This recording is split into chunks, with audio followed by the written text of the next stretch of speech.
കാര്യങ്ങളൊക്കെ ഇപ്പോൾ തിരിച്ച് സാധാരണ നിലയിലേക്ക് വരികയാണ്. അതിർത്തിയിൽ ചെറിയ തരത്തിലുള്ള സംഘർഷവും പ്രകോപനവും ഒക്കെ പാകിസ്ഥാന്റെ ഭാഗത്തുനിന്നുണ്ടാവുന്നു. ഇനി ഈ ഓപ്പറേഷൻ സിന്ദൂരിന്റെ ഒരു ഓഡിറ്റിംഗ് ആയിരിക്കും നടക്കുക, ഒരു പൊളിറ്റിക്കൽ ഓഡിറ്റിംഗ്, ഒരു രാഷ്ട്രീയമായിട്ടുള്ള ഒരു പരിശോധനയുണ്ടാവും.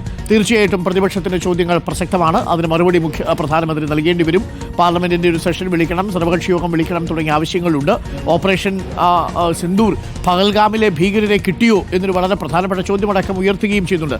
ഇതിനിടയിലാണ് തിരംഗയാത്രയുമായി BJP വരുന്നതും. അപ്പോൾ ഈ സാഹചര്യത്തെ രാഷ്ട്രീയമായി മുതലെടുക്കാനുള്ള നീക്കം എന്ന മട്ടിലുള്ള പ്രതികരണങ്ങൾ എന്തെങ്കിലും വന്നു തുടങ്ങിയോ പ്രതിപക്ഷത്തിന്റെ ഭാഗത്തു നിന്നും? പി. സുനിൽ. അരുൺ, കോൺഗ്രസ് നേതാവും മുൻ രാജസ്ഥാൻ മുഖ്യമന്ത്രിയുമായ അശോക് ഗെഹ്ലോട്ടിന്റെ വാർത്താ സമ്മേളനം 12:30 മണിക്ക് നടക്കുന്നുണ്ട്. ഏതായാലും ഈ വിഷയത്തിൽ ശക്തമായൊരു പ്രതികരണത്തിന് തന്നെയായിരിക്കും കോൺഗ്രസ് ശ്രമിക്കുക ഈ വാർത്താ സമ്മേളനത്തിലൂടെ എന്നാണ് മനസ്സിലാക്കാൻ കഴിയുന്നത്. ഏതായാലും ഈ ഓപ്പറേഷൻ സിന്ദൂർ വിജയമായി എന്ന് കേന്ദ്ര സർക്കാർ പറയുമ്പോൾ ഈ പെഹൽഗാം ഭീകരാക്രമണത്തിന് പിന്നിൽ പ്രവർത്തിച്ച ഭീകരരെവിടെ എന്ന ചോദ്യമാണ് കോൺഗ്രസ് ഉയർത്തുന്നത്. ഏത് സാഹചര്യത്തിലാണ് വെടിനിർത്തൽ ധാരണയിലേക്ക് പോയത് തുടങ്ങിയ കാര്യങ്ങളൊക്കെ തന്നെ കോൺഗ്രസ് ചോദ്യമായി ഉയർത്തുകയാണ്. അടിയന്തരമായി പാർലമെന്റ് സമ്മേളനം വിളിച്ചു ചേർക്കണം എന്ന് കോൺഗ്രസ് ആവശ്യപ്പെടുന്നു. അതിനിടയിലാണ് അരുൺ ചൂണ്ടിക്കാണിച്ചതുപോലെ തന്നെ BJP രാജ്യവ്യാപകമായി 7 ദിവസത്തെ തിരംഗ യാത്ര പ്രഖ്യാപിച്ചിരിക്കുന്നത്. കഴിഞ്ഞ ദിവസം JP നദ്ദയുടെ അധ്യക്ഷതയിൽ ചേർന്ന പാർട്ടി ജനറൽ സെക്രട്ടറിമാരുടെ യോഗത്തിലാണ് ഈ തീരുമാനം ഉണ്ടായത്. അപ്പോൾ ഈ ഓപ്പറേഷൻ സിന്ദൂർ വലിയൊരു രാഷ്ട്രീയ പ്രചരണമാക്കി മാറ്റാൻ കൂടി BJP തീരുമാനിച്ചിരിക്കുന്നു. അതിന്റെ ഭാഗമായി രാജ്യവ്യാപകമായി ഒരു പ്രചരണ പരിപാടികൾ സംഘടിപ്പിക്കാൻ പോകുന്നു. മന്ത്രിമാരെല്ലാവരും പങ്കെടുക്കണം, ജനറൽ സെക്രട്ടറിമാരെല്ലാവരും പങ്കെടുക്കണം എന്നാണ് ഇപ്പോൾ BJP ദേശീയ നേതൃത്വം നൽകിയിരിക്കുന്ന നിർദ്ദേശം. അങ്ങനെ രാജ്യവ്യാപകമായി ഓപ്പറേഷൻ സിന്ദൂർ വലിയ വിജയം എന്ന തരത്തിൽ വലിയൊരു പ്രചരണം BJP നടത്തുമ്പോൾ തീർച്ചയായും അതിനെ എങ്ങനെ പ്രതിരോധിക്കാം എന്ന് തന്നെയാണ് കോൺഗ്രസ് ആലോചിക്കുന്നത്.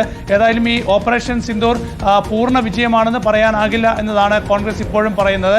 പെഹൽഗാം ഭീകരാക്രമണത്തിന് പിന്നിൽ പ്രവർത്തിച്ചവരെ നിയമത്തിന് മുന്നിൽ കൊണ്ടുവരികയോ അവർക്ക് നേരിട്ട് ശിക്ഷ ഉറപ്പാക്കുകയോ ചെയ്തെങ്കിൽ മാത്രമേ ഈ ഓപ്പറേഷൻ സിന്ദൂർ വിജയിച്ചു എന്ന് പറയാനാകൂ. അതുകൊണ്ട് തന്നെ ഈ വിഷയങ്ങളൊക്കെ തന്നെ ഒരു രാഷ്ട്രീയ പരിശോധനയ്ക്ക് വിധേയമാക്കണം എന്നുകൂടി കോൺഗ്രസ് ഇപ്പോൾ ആവശ്യപ്പെടുകയാണ്. മറ്റ് പ്രതിപക്ഷ പാർട്ടികൾ കൂടി ഈ ആവശ്യം ഉന്നയിച്ച് രംഗത്ത് വരുന്നുണ്ട്. ഏതായാലും നാളെ കേന്ദ്രമന്ത്രിസഭാ യോഗം ചേരുന്നുണ്ട്. കേന്ദ്രമന്ത്രിസഭയുടെ സുരക്ഷാകാര്യ സമിതിയും യോഗം ചേരുന്നുണ്ട്. ഇക്കാര്യങ്ങളൊക്കെ കേന്ദ്രമന്ത്രിസഭയും നാളെ വിലയിരുത്താൻ സാധ്യതയുണ്ട്.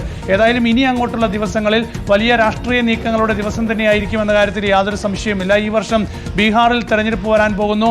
അടുത്ത വർഷം ഒരുപാട് സംസ്ഥാനങ്ങൾ തെരഞ്ഞെടുപ്പിലേക്ക് പോവുകയാണ്. കേരളം, പശ്ചിമ ബംഗാൾ, അതുപോലെ തമിഴ്നാട് ഉൾപ്പെടെയുള്ള സംസ്ഥാനങ്ങൾ. അപ്പോൾ വലിയ രാഷ്ട്രീയ പ്രചരണത്തിന്റെ ഒരു അവസരമായി മാറുകയാണ്. വലിയ രാഷ്ട്രീയ നീക്കങ്ങളുടെ ദിവസങ്ങളായിരിക്കും ഇനി അങ്ങോട്ട്. Okay, thank you. പി. സുനിലാണ് ഇപ്പോൾ നമുക്ക് വിവരങ്ങൾ നൽകിയത്.